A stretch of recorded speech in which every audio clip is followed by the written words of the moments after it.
बिस्मिल्लाहिर्रहमानिर्रहीम। अस्सलाम वालेकुम डियर स्टूडेंट्स। तो आज हम अपना क्लास 12 का बायो का टॉपिक हमने शुरू किया था एक्सक्रीशन का।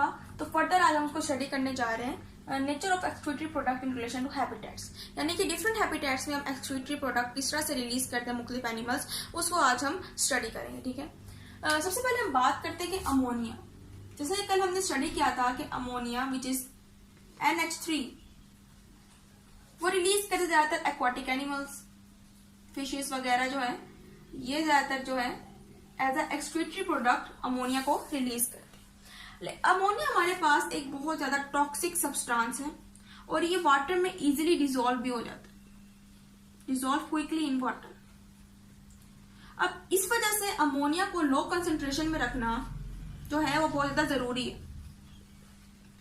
अब इसको लो कंसेंट्रेशन में रखने के लिए इसको ज्यादा अमाउंट ऑफ वाटर जो है वो चाहिए होती है, इसको रिक्वायर होती है लार्ज अमाउंट ऑफ वाटर। अब वो animals large amount of water, अब वो एनिमल्स जिनके पास हाइपोटोनिक इन्वायरमेंट है, ठीक है ना, मीन्स के जिनके इन्वायरमेंट में वाटर जो है, फ्रेश वाटर जो है बहुत ज्यादा है, तो उनके लिए अमोनिया को लो कंसेंट्रेशन में मेंटेन करना बहुत ज्यादा इजी होता है। ठीक है, लेकिन अगर कोई ऐसी कंडीशन पैदा हो भी जाती है तो उस कंडीशन में भी वो मुख्तलिफ अडेप्टेशन करके अमोनिया को रिलीज कर देते हैं। लेकिन इनका ज्यादातर जो एक्सक्रीटरी प्रोडक्ट जो है वो अमोनिया NH3 ही होता है, क्योंकि इनके पास जो है हाइपोटोनिक इन्वायरमेंट होता है और वाटर की अमाउंट इनके इन्वायरमेंट में ज्यादा होती है और इनको ज्यादा से ज्यादा वाटर जो है रिक्वायर होता है। फिर ये अंदर उतना ही पानी लेते हैं, उसकी वजह से अमोनिया जो है एक एक्सक्रीटरी प्रोडक्ट बन जाता है और इसकी अमाउंट कम हो जाती है और इसकी फिर जरूरत नहीं होती जिस्म में और फिर ये बॉडी से एक्सक्रीट हो जाता है। ठीक है, और एक एस्टिमेट लगाया गया है कि अमोनिया को 500 मिलीलीटर ऑफ वाटर जो है वो रिक्वायर होता है।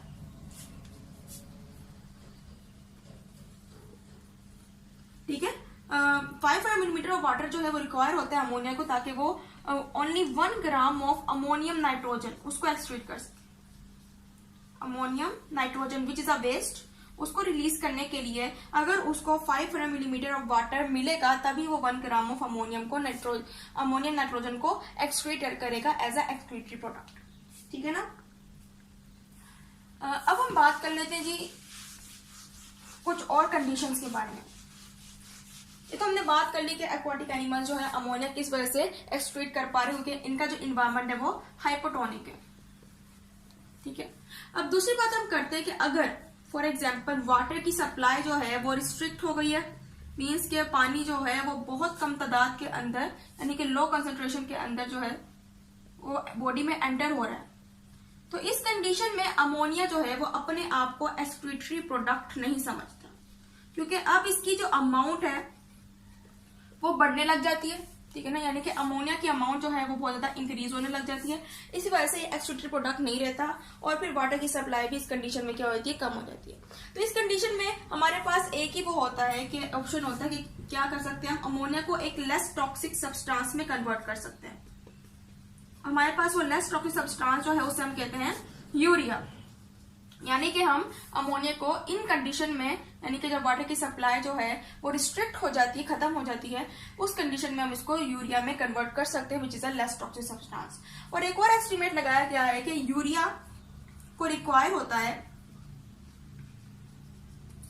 Only 50 millilitre of water to remove 1 gram of nitrogen, यानी कि जो नाइट्रोजन वेस्ट है उसका 1 ग्राम रिमूव करने के लिए यूरिया को सिर्फ 50 मिलीमीटर ऑफ वाटर जो है वो चाहिए होता है। इसी जरिए से वो इजीली जो है 1 ग्राम ऑफ नाइट्रोजन वेस्ट को एलिमिनेट कर देता है। अब अमोनिया किस तरह से, यानी कि जो अमोनियम नाइट्रोजन है वो किस तरह से यूरिया में इन केस में, यानी कि जब वाटर की सप्लाई खत्म हो जाती है, इस केस में किस तरह कन्वर्ट होता है, एक पूरा का पूरा यूरिया साइकिल चलता है इस कंडीशन में, और वो यूरिया साइकिल जो है अमोनिया को फिर यूरिया में कन्वर्ट कर देता है। अब हम उस साइकिल को भी स्टडी कर लेते हैं।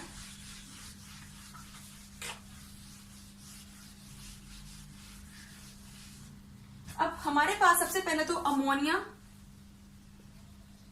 प्लस कार्बन डाइऑक्साइड, ठीक है, अब ये हमारे पास मौजूद होती है जिसको हमने लो कंसेंट्रेट करना होता है, यानी इसको कन्वर्ट करना होता है। अब सबसे पहले ये हमारे पास ही बनती है सिट्रुलाइन,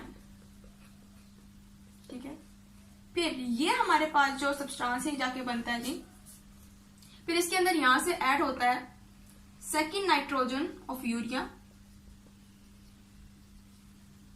नाइट्रोजन ऑफ यूरिया, यानी कि एक और अमोनिया जो है उसका सेकेंड नाइट्रोजन जो है वो ऐड होता है, और फिर इधर मिलकर हमारे पास बनता है आर्गिनिनो सकीनेट। ठीक है, फिर ये फर्दर आगे जाके कन्वर्ट होता है इन आर्गिनाइन, और फिर ये फर्दर जाके फिर हमारे पास इन द फॉर्म ऑफ आर्गिनाइन ये बनता है आर्गिनेस, और यहां से रिलीज हो जाता है हमारे पास यूरिया। लेकिन ये फर्दर जो है वो आगे मूव करता है और बनता है ऑर्डिनिथाइन, और ये साइकिल जो है फिर यूं चलती है। ठीक है, तो ये पूरा साइकिल जो है इस वजह से अमोनिया जो है वो यूरिया में कन्वर्ट होता है और यूरिया रिलीज हो जाती है। तीसरा केस भी हम पढ़ लेते हैं कि अगर वाटर की सप्लाई मुकम्मल खत्म हो जाती है, यानी कि वाटर की सप्लाई में जो है रिस्ट्रिक्शन आ रही है, खत्म हो रही है, लेकिन एक्यूट लेवल पर हो रही है, यानी कि बहुत ज्यादा शदीद लेवल पर, लेकिन पानी की बहुत ज्यादा कमी हो गई है, जो हम कहते हैं कि टेरेस्ट्रियल एनिमल्स के साथ होता है, यानी कि उनके अंदर उनके पास पानी जो होता है वो प्रोवाइड नहीं होता, तो हम इधर बात कर सकते हैं टेरेस्ट्रियल एनिमल्स की। तो वो क्या कर सकते हैं इस कंडीशन में, उनके पास ये चॉइस होती है कि वो अपने एक्सक्रीटरी प्रोडक्ट, अब एक्सक्रीट तो करना है कोई ना कोई प्रोडक्ट, कोई वेस्ट प्रोडक्ट, अब एक्सक्रीटरी प्रोडक्ट जो है वो एक्सक्रीट करते हैं with minimum amount of water, यानी कि बहुत कम अमाउंट ऑफ वाटर लेंगे और उसके जरिए से एक्सक्रीट जो प्रोडक्ट है, जो भी वेस्ट प्रोडक्ट है, उसको एक्सक्रीट कर देंगे। और इधर भी एक एस्टिमेट लगाया गया है कि टेरेस्ट्रियल एनिमल्स जो हैं उनके अंदर एक्सक्रीट प्रोडक्ट किस तरह से रिलीज होता है, ये रिलीज करते हैं in the form of uric acid.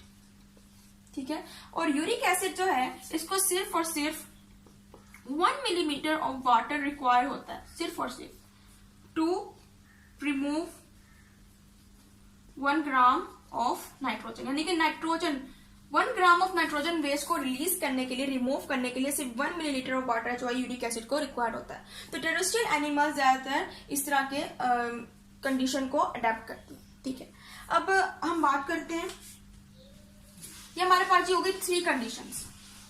पहली कंडीशन में जब वाटर बहुत ज्यादा था तो हमने कहा अमोनिया रिलीज कर रहे हैं एनिमल्स। दूसरी कंडीशन में जब वाटर की सप्लाई थोड़ी कम हुई तो उस कंडीशन में अमोनिया जो है लेस टॉक्सिक सब्सटेंस में कन्वर्ट हो रहा है विच इज यूरिया। और तीसरी कंडीशन में हमारे पास वाटर बिल्कुल नहीं होता, उसकी सप्लाई बिल्कुल नहीं होती, इसलिए वो रिलीज करते हैं in the form of uric acid. ठीक है, हम कहते हैं जो एनिमल अमोनिया रिलीज करते हैं उन्हें हम कहते हैं एमोनोटेलिक। ठीक है ना, इसके अलावा जो हमारे पास यूरिया रिलीज करते हैं उनको कहते हैं यूरियोटेलिक, यूरियोटेलिक। ओके, और यूरिक एसिड जो रिलीज करते हैं एनिमल्स उन्हें हम कहते हैं यूरिसोटेलिक। अब जब हम इन दोनों कैटेगरीज की बात करते हैं, यूरियोटेलिक एनिमल्स की और यूरिसोटेलिक की, यानी कि जो यूरिया रिलीज कर रहे हैं और यूरिक एसिड रिलीज कर रहे हैं, ये एक तरह की उनकी अडेप्टेशन है अकॉर्डिंग टू देयर हैबिटेट। यानी कि ये एनिमल्स यूरिया क्यों रिलीज कर, क्योंकि इनके हैबिटेट में, इनके इन्वायरमेंट में वाटर की सप्लाई कम है। और ये एनिमल्स यूरिक एसिड क्यों रिलीज कर रहे हैं, एक्सक्रीट कर रहे हैं, क्योंकि इनके इन्वायरमेंट में वाटर की सप्लाई बिल्कुल खत्म हो चुकी है। तो ये एक तरह की अडेप्टेशन है जो एनिमल्स करते हैं। अमोनिया ज्यादातर हमारे पास एक्वाटिक एनिमल्स हैं, फिशेस वगैरह, वो रिलीज करती हैं एज ए एक्सक्रीटरी प्रोडक्ट, क्योंकि इनके इन्वायरमेंट में वाटर क्या होता है, हाइपोटोनिक होता है। हमारे पास जो मुख्तलिफ मैमल्स होते हैं, ठीक है ना, ये ज्यादातर यूरिया रिलीज करते हैं। ठीक है, क्योंकि इनके पास वाटर की सप्लाई कम होती है, इस वजह से ये अमोनिया जो है वो यूरिया में कन्वर्ट होता है which is less toxic substance, और फिर रिलीज करते हैं एज अ एक्सक्रीटरी प्रोडक्ट। ठीक है, तीसरे हमारे पास जो है जो टेरेस्ट्रियल एनिमल्स की हम बात करते हैं कि हमारे पास कुछ बर्ड्स हैं, रेप्टाइल्स होते हैं, लैंड स्नेल्स होते हैं।